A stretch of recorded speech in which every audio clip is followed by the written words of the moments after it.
தேவனுடைய பரிசுத்த நாமத்திற்கு மகிமை உண்டாவதாக. இந்த காலை வேளையில் உங்கள் அனைவரையும் ஆண்டவராகிய இயேசு கிறிஸ்துவின் இன்ப நாமத்தில் உங்களை அன்போடு வாழ்த்தி வரவேற்கிறேன். விண்துளிகள் வாயிலாக இந்த நாளின் செய்தியானது உங்கள் இருதயம் கண்காணிக்கப்படும். வெளிப்படுத்தல் 3 3 சொல்கிறது, ஆகையால் நீ கேட்டு பெற்றுக்கொண்ட வகையை நினைவு கூர்ந்து அதை கை கொண்டு மனந்திரும்பு.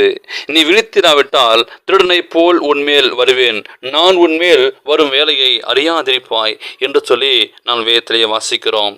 அன்பான தேவனுடைய பிள்ளைகளே, நமக்கு நியமிக்கப்பட்ட ஒரு நாள் இருக்கிறது. அந்த நாள் நியாய தீர்ப்பு நாள்.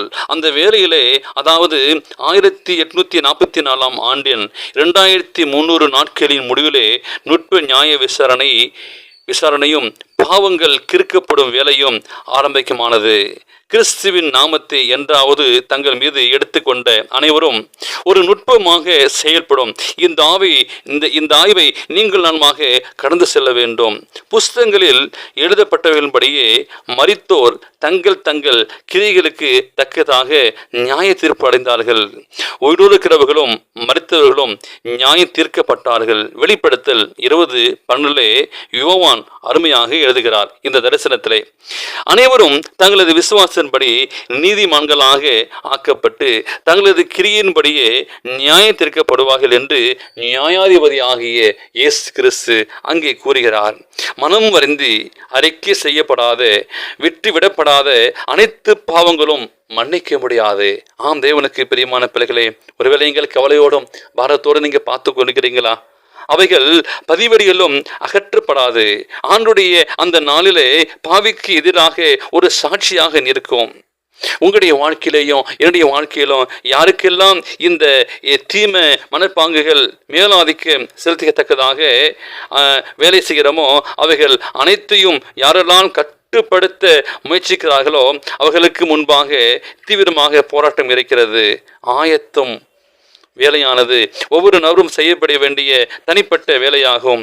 நாம் அல்லது குழுக்களாகவோ தனியாகவோ ரட்சிக்கப்படுவதில்லை. ஒவ்வொருடைய தூய்மையும் பயபக்தியும் இத்தகைய குணங்கள் பெற இன்னொரு குறைகளை நாம் ஈடு செய்ய முடியாது. வேதத்தில் வாசிக்கிறோம், சகல ஜாதிகளுக்கும் அனைத்து ஜாதிகளுக்கும் அவரது நியாய தீர்ப்பு கடையில் கடந்து செல்ல வேண்டியிருப்பதும் ஒவ்வொருடைய தனிப்பட்ட காரியத்தையும் பூமியின் மீது வேறு எவருமே இல்லாதது போன்று மிகவும் நெருக்கமாகவும் மிகவும் நுட்பமான ஆராய்ச்சியோடும் விசாரணை செய்வார். ஒவ்வொருவரும் சோதிக்கப்பட்டு கரைத்திரை மற்றும் வேறு எதுவும் இல்லை என கண்டறியப்பட வேண்டும். எனவே தேவனுக்கு பிரியமான பிள்ளைகளே, பரலோகத்தில் உள்ள ஆசீர்வாத கூடாரத்தில் இந்த நுட்ப நியாய விசாரணையானது நடந்து கொண்டிருக்கிறது. பல ஆண்டுகளாக இந்த பணி முன்னேறி சென்று இருக்கிறது. சீக்கிரத்தில் இது முடிவடைய போகிறது. ஒருவருக்கும் தெரியாது எவ்வளவு சீக்கிரத்தில் இந்த நியாய விசாரணை உயிரோடு இருக்கிறவர்களுக்கும் கடந்து வரும் என்று தெரியாது. அது பயங்கரமான தேவ சமூகத்தில் நமது ஜீவங்களை பரிசீலனைக்கு கொண்டு வரும்.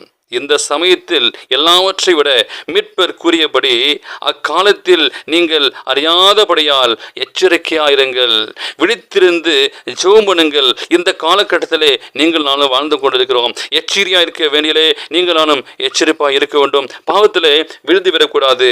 ஒவ்வொரு ஆத்மாவும் கவனிப்பது இன்றியமையானதாகும். ஆகையால் நீ கேட்டு பெற்றுக்கொண்டவைகளை நினைவு கூர்ந்து அதை கை கொண்டு மனந்திரும்பு. நீ விழித்திராவிட்டால் திருடனை போல் உன்மேல் வருவேன், நான் உன்மேல் வரும் வேலையை அறியாதிருப்பாய் என்று சொல்லி வெளிப்படுத்தலை வாசிக்கிறோம். ஆம், தேவனுக்கு பிரியமான பிள்ளைகளே, காலங்கள், மாற்றங்கள், சூழ்நிலைகள் எது எப்படி நடக்கும் என்று தெரியாது. ஆனால் நீங்கள் நான்மாக அறிந்திருக்கு சாட்சியாக எச்சரிப்பாக இருந்து வாழ வேண்டும். தேவன் நமக்கு ஒரு எச்சரிப்பின் செய்தியை நாளே கொடுக்கிறார். அன்பான பிரியமான பிள்ளைகளே, ஆண்டவர் நம்மளை நேசிக்கிறார். நம்முடைய இருதயங்களை ஆண்டவர் கண்காணிக்கப்படுகிறது. நம்முடைய சிந்தனைகளை நியாய தீர்ப்பு கொண்டு வர என்பதை மறந்து போகாதபடி அங்கே பிரசங்கி சொல்கிறார், ஒவ்வொரு கிரியையும் அந்தகரமான ஒவ்வொரு காரியத்தையும் நன்மையானாலும் தீமையானாலும் தேவன் நியாயத்திலே கொண்டு வருவார். அவருடைய சமூகத்திலே ஒன்றும் மறைக்க முடியாது என்பதை அறிந்து ஆண்டுக்கு பிரியமான பிள்ளைகளை, இந்த செய்தியை நீங்கள் எந்த தேசத்திலிருந்து கேட்டாலும் சரி, தனிமையாய் கேட்டாலும் சரி, குடும்பத்தாய் கேட்டாலும் சரி, ஆண்டவர் நியாய தீர்ப்பு உண்டு என்பதை நமக்கு ஞாபகப்படுத்துகிறார். எனவே நீங்கள் நானும் வாழ்கின்ற வாழ்க்கை ஆண்டவருக்கு சாட்சியாக உண்மையுள்ள வாழ்க்கையாக வாருவோம். தேவன் நம்மளை கண்காணித்து கொண்டிருக்கிறார். இந்த காலை வேலை உங்களுக்கு ஒப்புக் கொடுப்பீர்களா? இந்த நாளை செய்தியை கேட்டு உங்களையும் இந்த நாளை திருமண நாளையும் பிறந்த நாளையும் காணுகிற பிள்ளைகளை தேவன் தாமே ஆசீர்வதிப்பாராக. ஆமேன்.